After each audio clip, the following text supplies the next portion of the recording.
This is Command Post, a series of discussions about military matters from Time and the Center for a New American Security.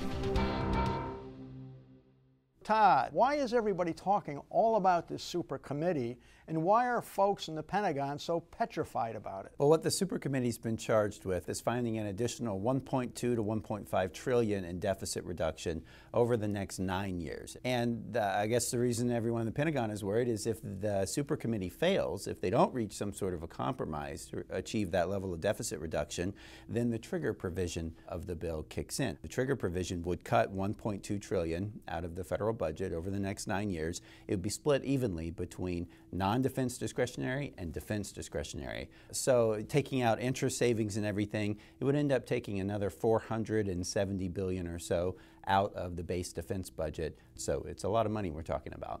So in the sense of discretionary spending, is the Pentagon under the trigger provision paying its fair share, or is it being asked to do more than its fair share? Well, the Pentagon budget is about half, a little over half right now of the discretionary budget. So if you're just focusing on cutting the discretionary part of the budget, it's doing its fair share. But of course, the discretionary budget is less than half of total federal spending.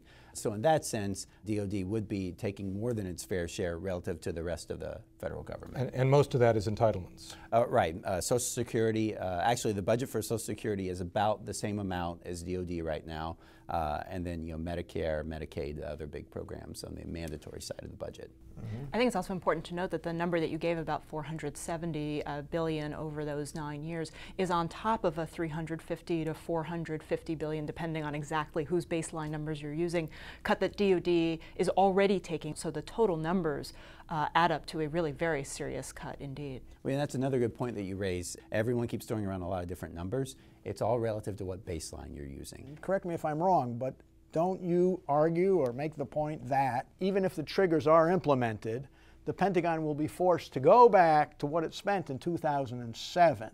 We're not talking about going back to 1968 or 1958. We're talking about a level of military spending we had less than 5 years ago. True or false? That's true. So what happens under the trigger provision, if it kicks in as it's currently written into law, it would drop the base defense budget to about 472 billion, and that compares to about what the base defense budget was in the year 2007.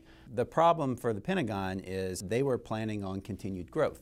They were planning on 571 billion in the base budget for FY13. So they view it as a $99 billion reduction. And the way the budget has grown since 2007, a lot of the things that have grown aren't easily reversible. So bottom line is, in terms of cuts, we're not talking about real cuts, we're talking about reductions in the future rate of growth.